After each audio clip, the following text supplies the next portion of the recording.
এই যে যে পেট কাটা মদিনা শরীরের পেটটা কাটা কেন বা এটার পেট কাটা মদিনা শো দেওয়ার কারণটা কি? আমার কথা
ধন্যবাদ আমার গুরুজিকে।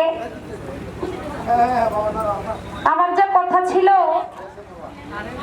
চমৎকার করে তার জবাব দিলেন। তো জবাব তো আমি পাইছি, আপনারা কি পাইছেন? আপনারা যদি পাইয়া থাকেন তাহলে আমারও পাওয়া হয়েছে। আর যদি বলেন না আপনারা পান নাই, তবুও আমার পাওয়া হয়েছে, কারণ আমার তো গুরু। আমি তো আর কিছু বলতে পারি না। ওই মাঝখান দিয়ে আইসা আমার বাবু দেওয়ান সাহেব আমার ভাই, তিনি আগেই বইলা গেলেন যে বেশি একটু ব্যতিক্রম না কইরা যাতে দয়ালের প্রতি যে ভাব, যে প্রেম, সেটা দিয়ে আজকে চালাইছে। তো ভাই রে, একটি কথা কি, একজন শিষ্য মানে একজন ভক্ত একজন গুরুর প্রতি প্রেম, ভক্তি, বিশ্বাস, প্রেম এটা থাকতে হয়। কিন্তু মঞ্চে উঠলে আমার গুরু আমাকে যাই দিব, আমি যদি তাই খাইয়া যাই তাহলে কিন্তু দর্শকের কাছে আমিও ধরা থাকি। বলবো রোজিনা দেওয়া নাইছে, নিতে পারে না, এলাকা যা করে তাই মনে করে সত্য। কি বাবারা, ঠিক না? ঠিক বলছি নাকি? আজকে আমার গুরু যদি এদিক সেদিক করে সেইটা কিন্তু একটুখানি বইলা দিতে হয়, কারণ এটা একটা স্টেজ। একটি কথা আমার খুব মনে পড়তেছে, ভিতর থেকে আমি ধাক্কাইতেছে, আমি কি বলবো? এক গুরুর দরবারে এক ভক্ত গেছে, গুরুর দরবারে গেছে, খুব কাকুতি মিনতি কইরা যায়, বলতেছে বাবা আজকে অনেক বছর যাবত বিয়ে করছি কিন্তু আমার কোনো সন্তান আদি হয় না। তো বাজান আপনি যদি একটু দোয়া করে দেন, আমার মাথায় একটু হাত বুলিয়ে দেন, তবে আমার সন্তান হইলেও হইতে পারে। গুরুর কাছে মনে অনেক বিশ্বাস নিয়ে, অনেক ভক্তি নিয়ে ভক্ত গুরুর কাছে এই আবেদন করলেন। এইবার গুরু কি করলেন, ভক্তের মাথায় হাত বুলিয়ে বলল বাবা রে যা, তোর একটি সন্তান আল্লাহ দিবে। বল বাবা সন্তান তো দিবে, আপনি দোয়া করেন যাতে একটি ছেলে সন্তান দেয়, কারণ আমার পরে তো একজন উত্তরাধিকার থাকতে হবে, যাতে আমার একটি ছেলে সন্তান হয়, আপনি আমাকে একটু দোয়া করে দেন। গুরু তখন ভক্তের মাথায় আবার হাত বুলিয়ে বললেন যা বাবা, পরে আল্লাহ পাক একটা ছেলে সন্তানই দিবে। ভক্ত মনে বড় আশা নিয়া চলে গেছে বাড়িতে। বাড়িতে যাইয়া খেতে ফসল হই না, তারপরে ঠিক আবার এক বছর পরে আবার বাবার দরবারে গেছে। এক বছর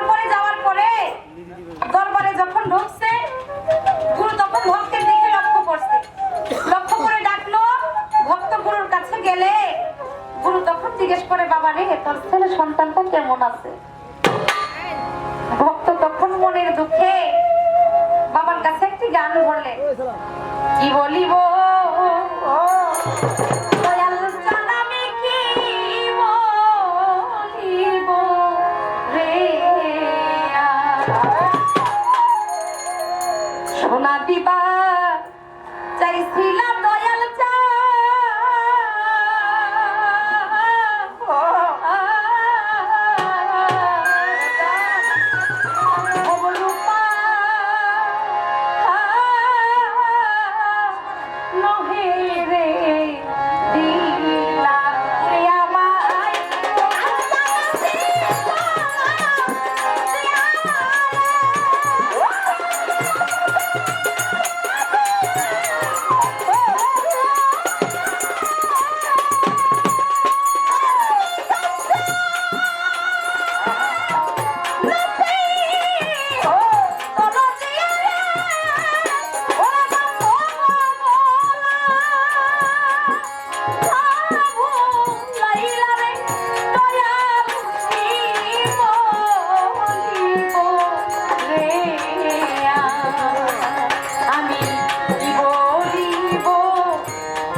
বলে বাজার সোনা দিবার আশা কইয়া এখন রূপাও দিলেন না, কাঞ্চা পিতল দিয়া ভক্তেরে বুঝাই দিলেন।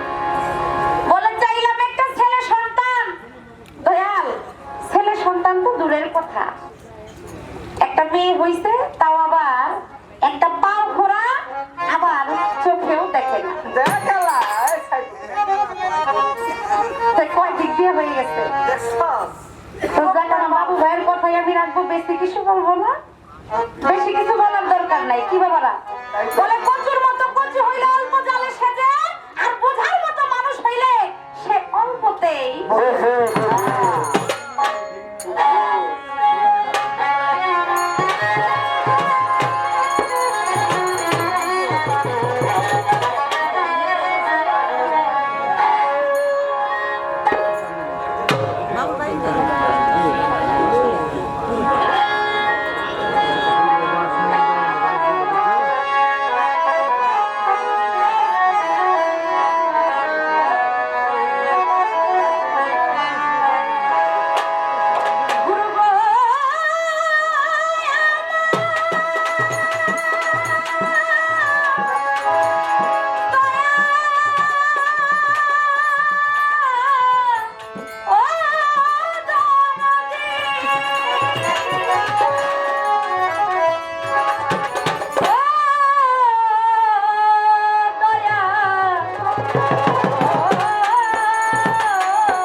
মায়ের ঝিয়ে সতীন আর বাপে পুতে বলো ভাই,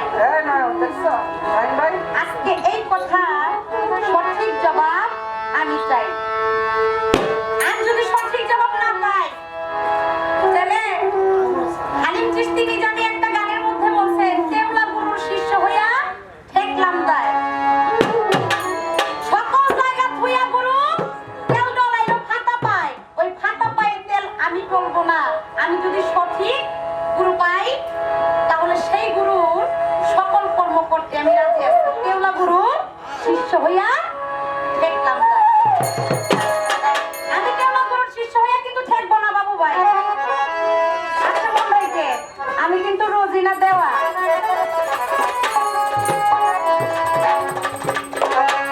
কথায় আর কাজে মিল না পাইলে তাহলে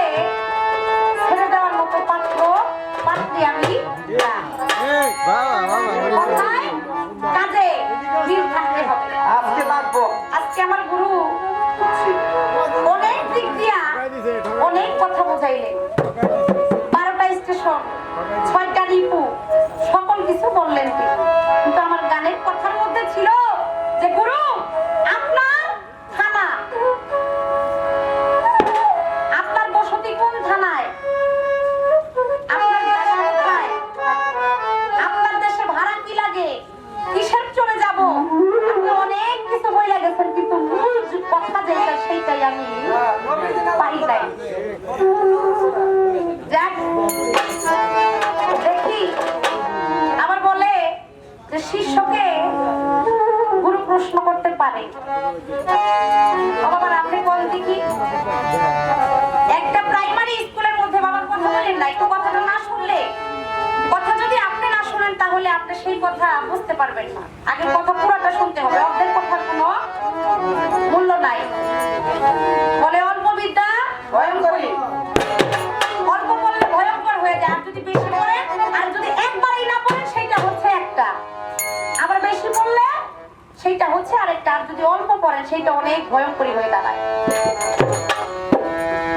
একটা প্রাইমারি স্কুলে মানুষ গেলে আগে শিক্ষক তাকে কি শিক্ষা দেয়? সরেও সরেয়া রস্বই দীর্ঘই। এই সরেও সরেয়া রস্বই দীর্ঘই যদি আমি না পড়তে পারি, আমাকে যদি আগে না শিক্ষা দেয়, তাহলে কিন্তু আমি নিজের নামটা পর্যন্ত লিখতে পারবো না। পারবো? আগে সরেও সরেয়া আকার রসিকা দীর্ঘিকার এগুলো আমাকে শিক্ষা দিতে হবে। এখন আমি আসছি, আগে স্কুলে আসছি, স্কুলে ভর্তি হয়েছি কেবল। ভর্তি হওয়ার পরে আমাকে কয়েক ক্লাস পড়াইয়া তারপরে কি করে পরীক্ষা দেয়। আমার আপনি পড়াইলেনই না, প্রথম স্টেজে দাঁড়াইয়াই ফট করে জিজ্ঞেস করা শুরু করলেন। আমি তো ভাবটা কিছু বুঝলাম না, ব্যাপারটা বুঝলাম না। ওই যে প্রথমে আমি বলছিলাম না যে বুদ্ধি করে আইছে আজকে রোজিনা দেওয়ান রে গরু মার্কি পেসমাইরা, তো আমিও দেখি আপনি আমার কত পেসমাইরা ধরতে পারেন, আর আমি কত পেস কাটাইয়া যাইতে পারি। কি বাবা মায়ে দিয়ে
সেখানে মাঝিয়ে বোন হয়ে যায়, এদিক দিয়ে বুঝায়। আবার বাবার মস্তকে সন্তান যখন থাকে তখন ওই লোক রাস্তা দিয়ে হাইটা গেলে তাকে যদি কেউ ভাই বলে তাহলে ভাই ওই সন্তানকেও ভাই বলা হয়। আপনি যদি আমাকে সেই দিক দিয়ে বুঝাইতে চান তাহলে আমি বুঝবো না। এই দেহ ভরে কবি এই দেহ ভরের কথা বলেছে, মাই ধিয়ে সতীন তারা বাপে মুদে হলো ভাই। এই দেহ ভরে জানতে পাই, এই দেহ ভরের খবর আমার গুরুর কাছে আমি আশা করব। অবশ্য আমার গুরু যেই জ্ঞানে গুণে সম্পূর্ণ ভরপুর, আমি আশা করি আজকে আমার গুরু এই দেহের দিক দিয়ে কবি যেই কথা বলেছে যে মাই ধিয়ে সতীন বাপে পুতে ভাই, এই দেহের মধ্যেই আমি সেই খবর জানতে পাই। এই কথাটা আপনি সঠিকভাবে মেশাল দিবেন।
পুঁতে হলো ভাই মাখিয়ে সতীর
আমি ছোট থেকে জ্ঞান হওয়ার পরে এই এই বিল্ডিং তৈরি করে না বাবারা, এই বিল্ডিং এ দেখছি যে 10 তলা 12 তলা 14 তলা হয়, কিন্তু এই দেহের মধ্যেও নাকি 14 তলা আছে।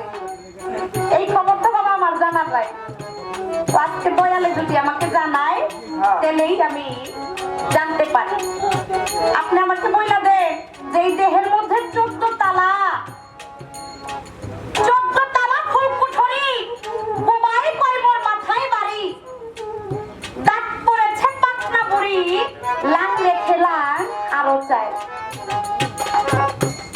তারপরে কি বলে, 17 তালা মাটির ঘরে, কোন তালাইকে বসত করে, বলো কার রাজত্ব কার উপরে, আমি বেলা থাকতে শুনে যাই।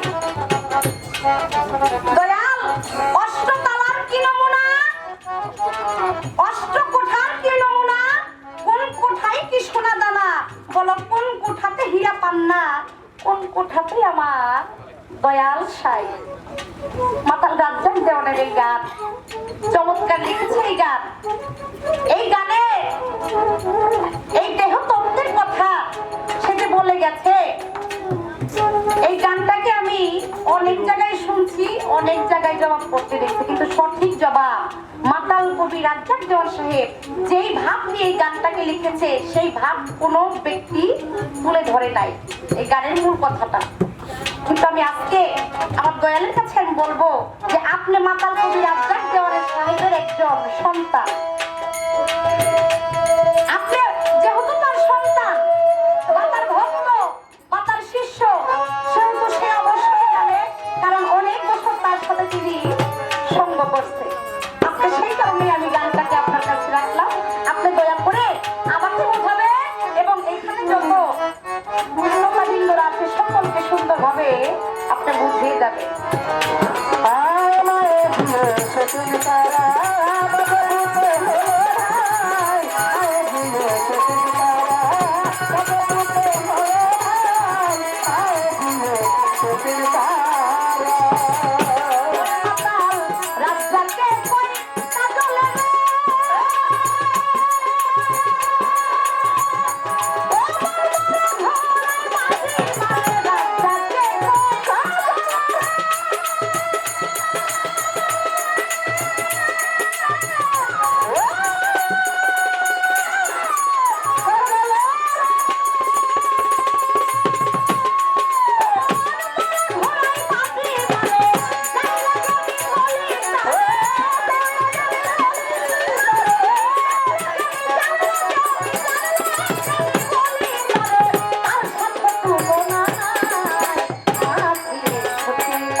করেন আল্লাহ আল্লাহ।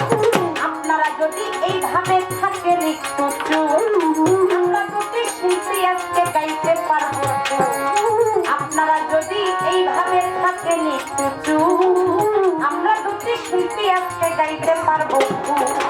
যেইভাবে প্রশ্ন করে ধর্মরাজা সরে ভুলি নাই কথা আমার মনে পড়ে আমার। যেইভাবে প্রশ্ন করে কথা মন্দ না ধীরে ধীরে তাহার কথা করিব বর্ণনা।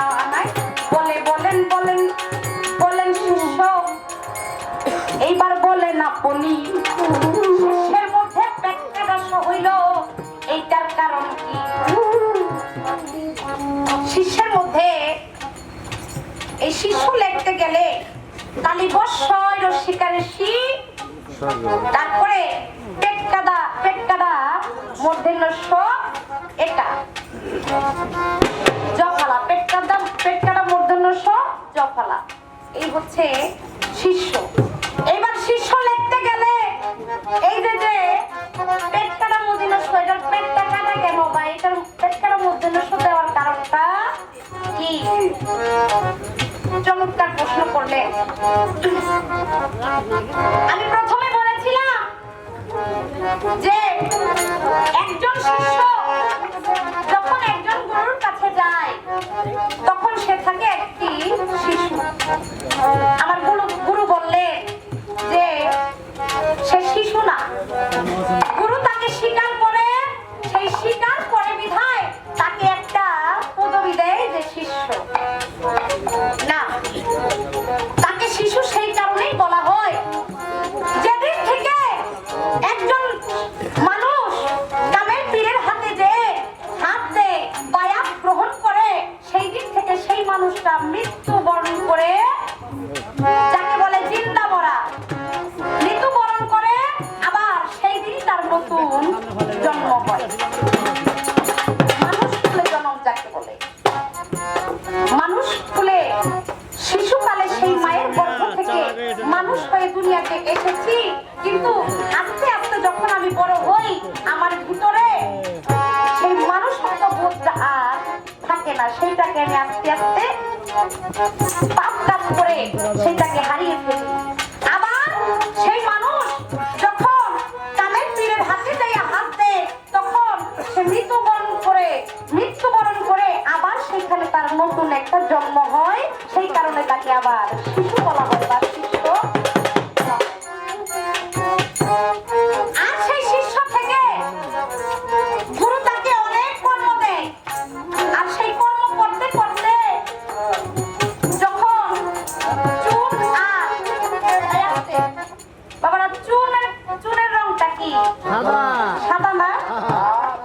আর এই দুধের রংটা কি? সাদা। চুনের রঙও সাদা, দুধের রঙও সাদা। আর হলুদের রংটা কি? হলুদ তো হলুদ। আর দেখবেন এই চুন আর হলুদ যদি একাকার হয়ে যায় সেখানে আর চুন হলুদ থাকে না, সেখানে হয়ে যায় লাল বর্ণ ধারণ করে। তখন একজন শিষ্য গুরুর কর্ম করতে করতে যখন গুরুর কাছে এগিয়ে আসে তখন সেই শিষ্যের ওই কাঁটাটা থাকে না, তখন সে হয়ে যায় ভক্ত।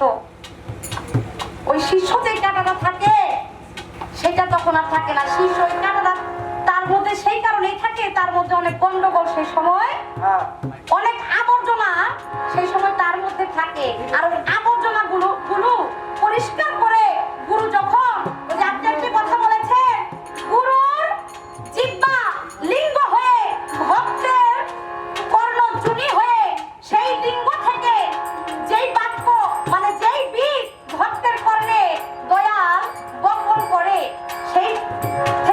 সেই বীজ থেকে একটি সন্তান জন্ম নেয় যার নাম হচ্ছে জ্ঞান সন্তান। ওই বীজ ভক্তের অন্তরে গেলে আস্তে আস্তে ভক্তের মনে থেকে সেই জংলাগুলো, সেই আবর্জনাগুলো যখন পরিষ্কার হয়ে যায় তখন সে আর শিষ্য থাকে না, তখন আর কাটা থাকে না, তখন হয়ে যায় সে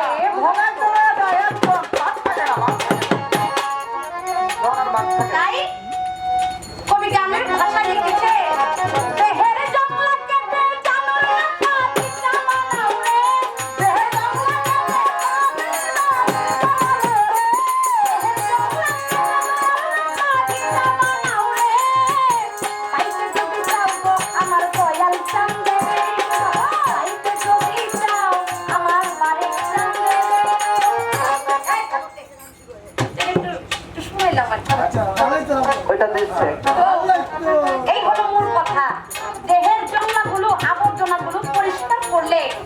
ওই পেট কাটার মধ্যে নশ্বর থাকে না, তখন সে ভক্তে পরিণত হয়ে যায়, তখন গুরুর সাথে মিশে যায়, তখন একাকার হয়ে যায়, সেইখানে কোনো কাটা ফাটা থাকে না।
গুরু।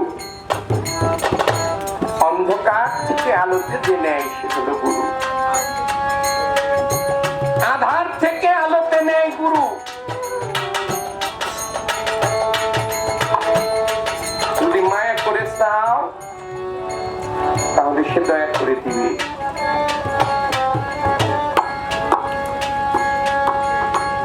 আর যদি কম এরকম যে এই দেশে আছে কিনা জানি না, আমাদের দেশে অনেক বড় বড় গুন্ডা সুন্ডা আছে, এরা জানে যে চরণের অধিকারী হইলে, চরণ পাইলেই সে সবকিছু পেয়ে যাবে। আর গুরু চরণ পাওয়াটাই হলো ধন্য। কি বাবা, একটা বড় দেখে লম্বা দেখে একটা দাও নিয়ে দুই পাও কাইটা লয়ে গেলে কিছু করতার কেউ।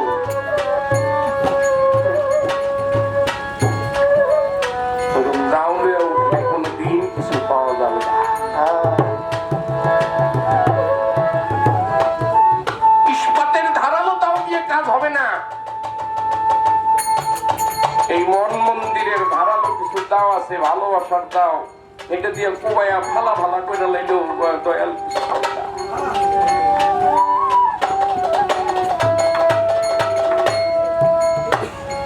দয়াল কিছুই হবে না। কেননা জানেন, সর্বাপেক্ষা গুরু, তার উপরে গুরু নাই। পাক সাল্লাল্লাহু আলাইহি ওয়াসাল্লাম একদিন সাহাবীদের নিয়ে বসে আছে, এক ইহুদি এসে গেল, দুই হাত নত জালু করে ইহুদি দাঁড়িয়ে আছে। আমার নবীজি লক্ষ্য করলো এক লোক দাঁড়িয়ে আছে, কি যেন বলতে চায়। অন্তর্যামী ডাকলেন, কাছে গেলেন, আপনি কিছু বলবেন? কয় হ্যাঁ, ভয় পাচ্ছি বলতে। কয় বলেন। কয় আমি আপনার কাছে আনুগত্যের শপথ নিতে চাই। এক আল্লাহ, আপনি তার রাসূল, এটা বিশ্বাস করতে চাই। আপনি আমাকে হাতের মধ্যে হাত রেখে বায়াত করেন।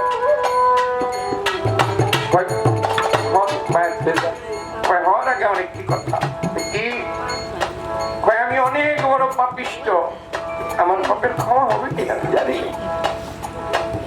আমার জন্ম এমনিও জাহেলিয়াতের যুগে, যেই যুগে মেয়ে সন্তান কারো ঘরে হইলে তাকে জিন্দা কবর দেওয়া হইতো। আমি ওই পাপিষ্ট। আমার ছোট্ট মেয়েটাকে, আমি ছিলাম না বাড়ি, আমার মেয়ে সন্তান হয়েছে, আমার স্ত্রীকে বলে গিয়েছিলাম যে আমার যদি মেয়ে সন্তান হয় তাকে মাটি দিয়ে দিও জন্মাবার পর পরই। আমি গিয়েছিলাম বাণিজ্যে, আসতে আসতে আমার কিছুদিন দেরি হলো, আমার স্ত্রী তাকে মারে দেন। আমি বাড়িতে এসে খুব রাগ করলাম, কন্যা সন্তান হয়েছে তারে মারলাম না কেন? সে বললো মায়ের মন আমি মারতে পারি। আমি তো মা, আমার হৃদয় ছিল ধন, আমি মারতে পারি না। তুমি বাবা, তুমি পারলে মেরে আসো, ওই ঘরের মধ্যে শুয়ে আছে আমার ছোট্ট সন্তান। এক পাও দুই পাও করে আমি ঘরের ভিতরে গেলাম, খুব রাগ হয়ে মেয়েটাকে মারবো, গলা টিপে মেরে ফেলবো, মেরে মাটি নিচে পুঁতে দেবো। আল্লাহর কি মেহেরবানি আমি জানি না, মেয়েটা আমার দিকে চেয়ে একটি বার হেসে দিল, আমি আর তারে মারতে পারলাম না। একটু একটু করে মেয়েটা বড় হয়ে গেল, বয়স 5 বছর হয়ে গেছে।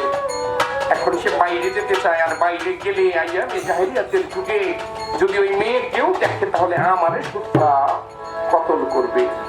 তাই মেয়েকে একদিন ভোরবেলা ভুলিয়ে টুলিয়ে বলে নিয়ে গেলাম তার নানির বাড়িতে বেড়াতে গিয়ে যাবো।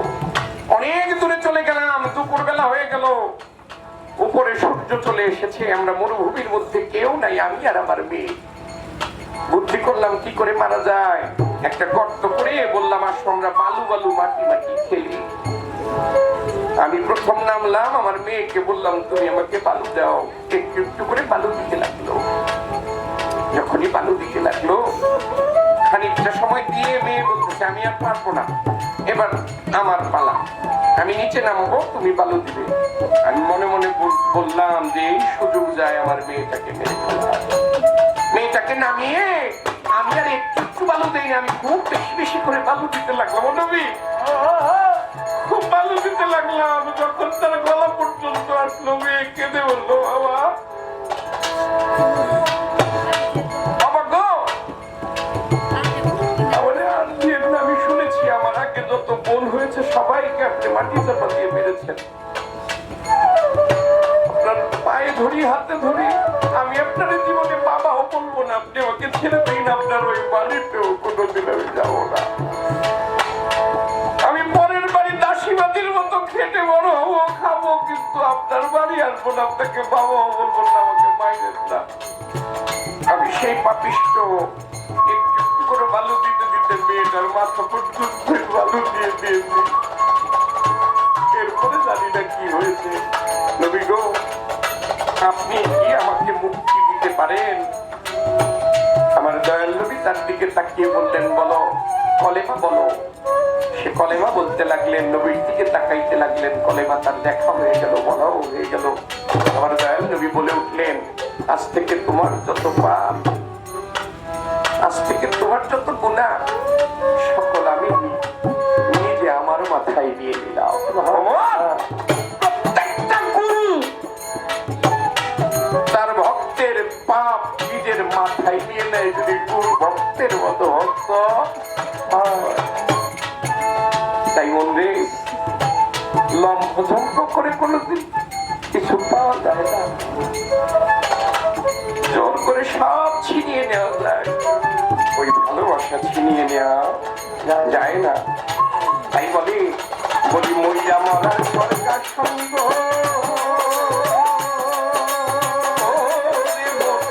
হয় না যেন রতি ভঙ্গ, ওই মরার পাবি পরস্পর, মইরা মরার সরকার সঙ্গ হয় না যেন রতি ভঙ্গ, ওই মরার ওরে মন মইরা মরার সরকার সঙ্গ হয় না যেন তোর রতি ভঙ্গ, ওই মরার পাবি পরস্পর, মরা দেখে পালাইবে, পালাইবে, মরা দেখে পালাইবে। আমি অতি কমের কি কর, আমার কথা ধর বন্ধু, আমার কথা ধর। দিন দলিলে মুক্তির পাবি, দেহ দলিলে চেষ্টারি কর।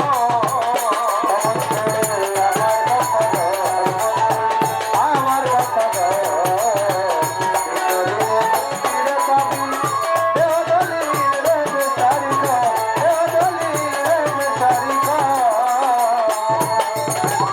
আমি মনে করছিলাম শিষ্য বোধহয় ওই জবাব দিতে গিয়ে চোখের জলে ভেসে যাবে, আমি মনে করছি। যদি কেউ জানতো আমি পাপী, যদি কেউ জানতো আমি পাপী, সারা জীবন কাঁদতো, সারাটা জীবন শুধু কাঁদতো। টাকা পয়সা ধন দৌলত তো দূরের কথা, আমি কি অন্যায় করেছি, কি গুনাহ করেছি, কি পাপ করেছি, যদি একবার মনকে বোঝানো যেত, মন থেকে বলা যেত, সে জীবন ভরা কাঁদতো। আমি মনে করছিলাম শিষ্যের জবাব দিতে গিয়ে হয়তো একটু মন বলবে, ওই কাটা দাগটা বলতেন নেই, ওই দাগটা দেখে যেন একবারও মনে কাটা লাগে।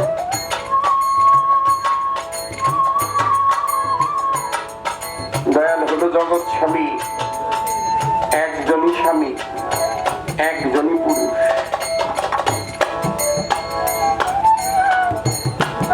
সকলই তার স্ত্রী, সেই সুবাদে সবাই তো সত্যি এক স্বামীর সব স্ত্রী।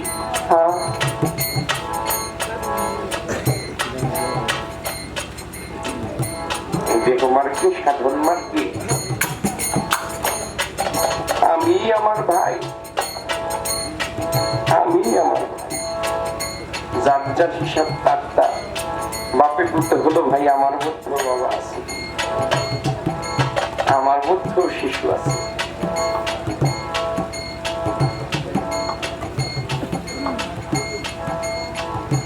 আমার দরদি সাধন আব্দুর রশিদ সরকার এই গানের কিছু গান করেছে।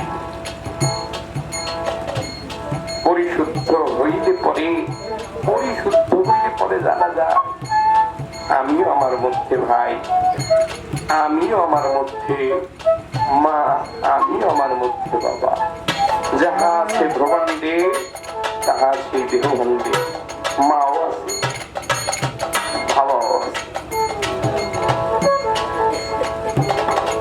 অনেক উপর থেকে গান করছে, কিন্তু জবাবও রেখে গেছে। জবাব আগে হয়েছে, গানটা হয়েছে, প্রশ্নটা হয়েছে পরে। বাবা মানিক চাঁদের গান, এরপরে বাবা আব্দুল রাজ্জাক দেওয়া প্রশ্নের খাতায়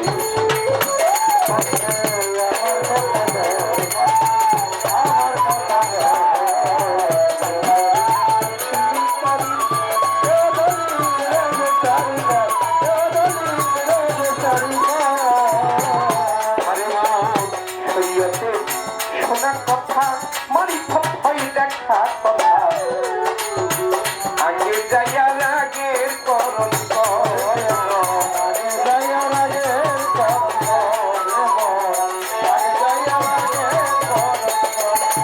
দেখলে ছবি পাগল হবি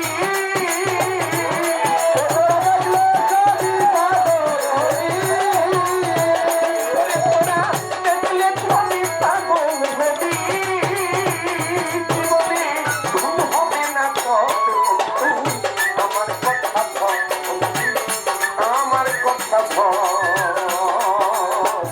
কিন্তু দিলে মুক্তিরে পাবি দেহ তলি রেজিস্টারি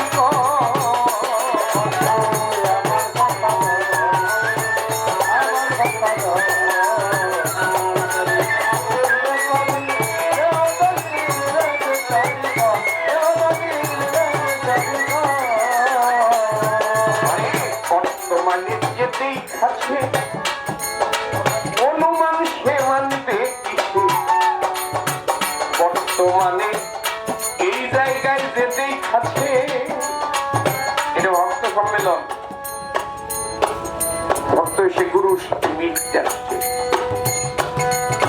যার যার গুরুকে এখানে পাওয়া যাবে, যদি কেউ পাওয়ার আশা করে ওই রকম মনোবাঞ্ছা থাকে, আর যদি মনে মনে ভাবে হ্যাঁ ও তো এরমিয়া ছিল, মরে গেছে, আর করতে গাইব আমার মতনই না। যদি মালিককে কেউ বলে যে সেও আমার মতো, মালিক রে যদি কেউ বলে আমার মতো, আমার মালিককে আমি আমার মতো ভাবতে পারি না। তাই বর্তমানে দেখার জন্য একজন ভক্ত দরকার। একজন ভক্তকে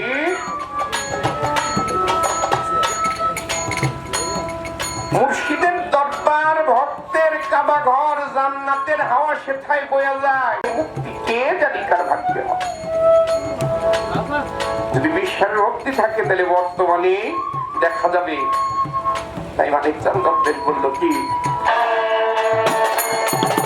বর্তমানে যেতেই খাচ্ছে অনুমান সে মানবে আগে যাইয়া ভাবের মরা মরে, আগে যাইয়া ভাবের মরা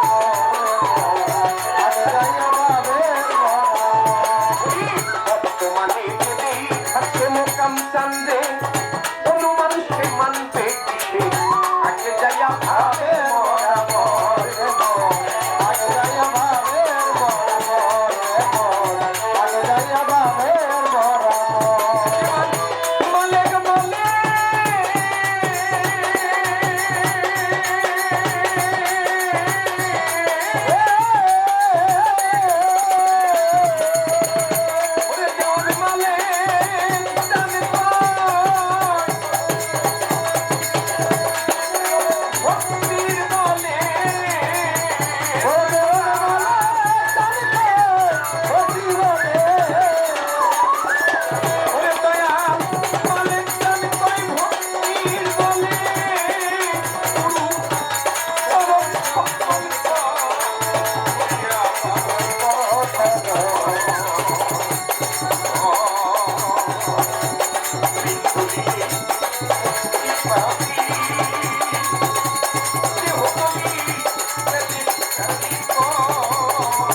বারেক চন্দে চরণ সম্বল দয়াল চন্দে চরণ সেবা কর ওই চরণ আশা কর আমার কথা মৃত্যু দিনে মুক্তি পাবি দেহতলি রেজিস্টারি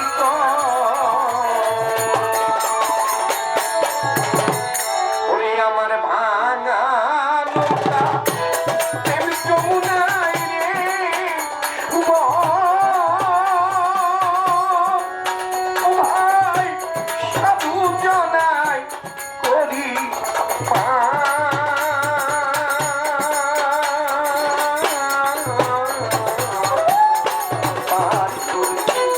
রাধা নামে সাদা প্যাসেঞ্জার পার করি রাধা নামে সাদা প্যাসেঞ্জার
গরু চড়াইছে আমি খেলা বলে মনে লুকাই ভাই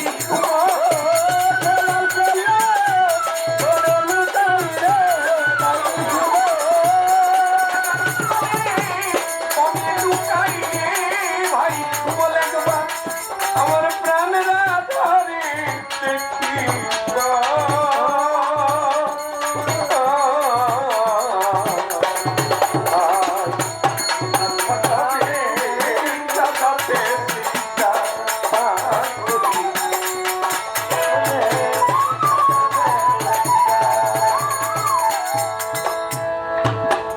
জগতের গুরু শ্রীকৃষ্ণ তারা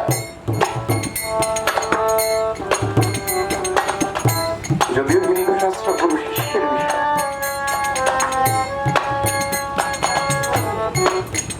গরু চড়ায়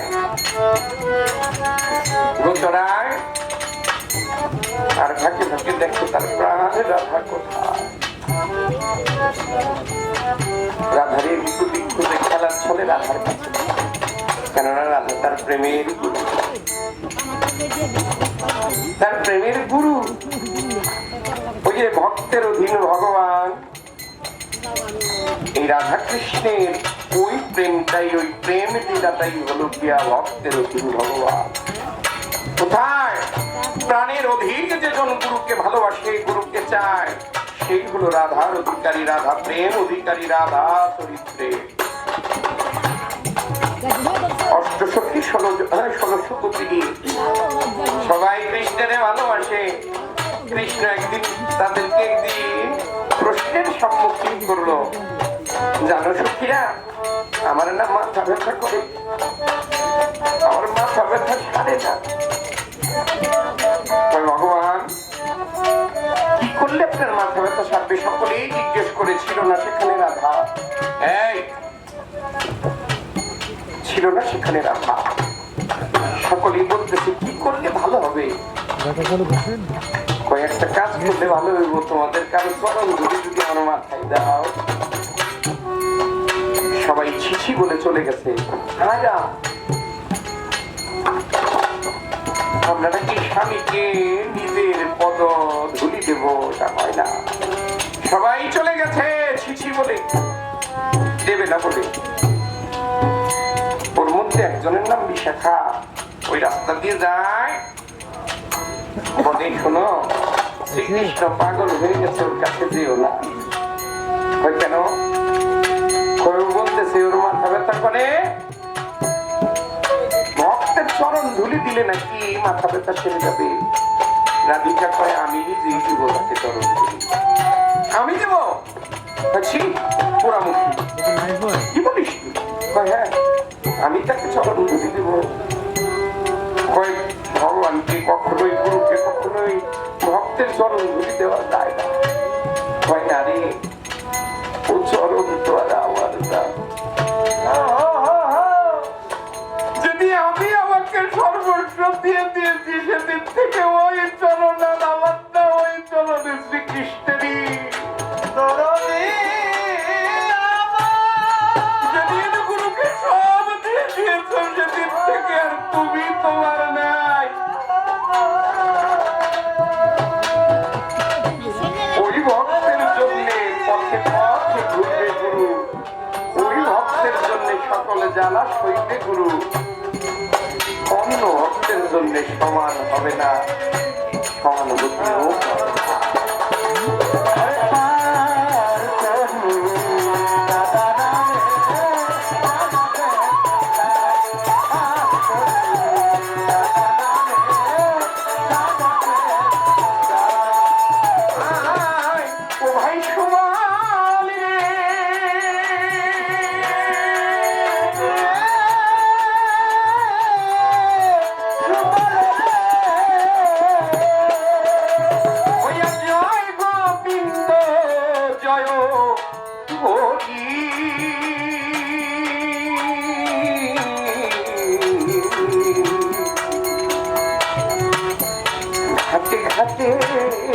লাগাই তোরি আমার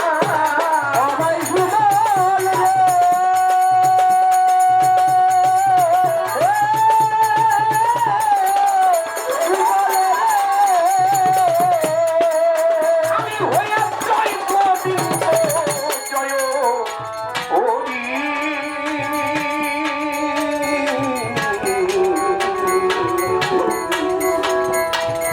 হাতে লাগাই তোরি আমি রাধার নামে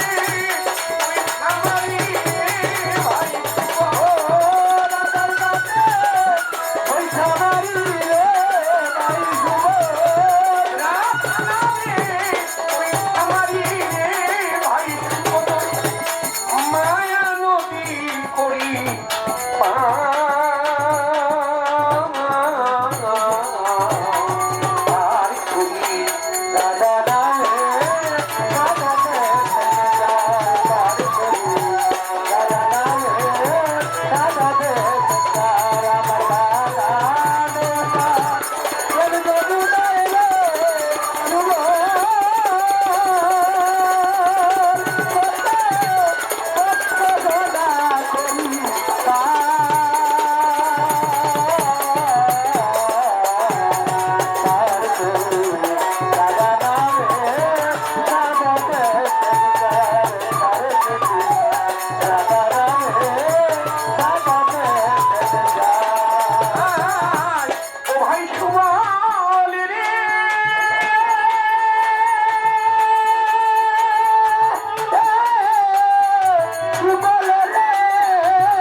আমার রাধার দেখা গো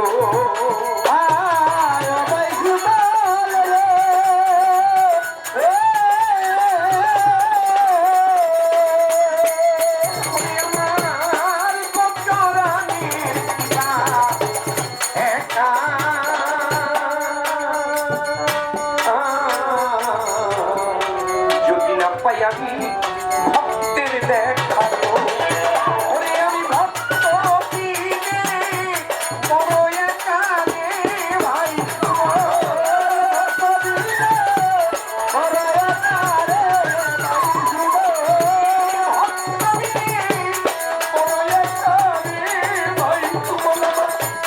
ওই বাঁশি বাজে না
কর্ম এরে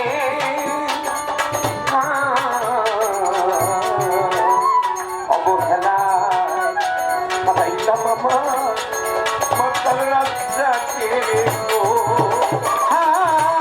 সারে সখী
রাধানামে সাধাতে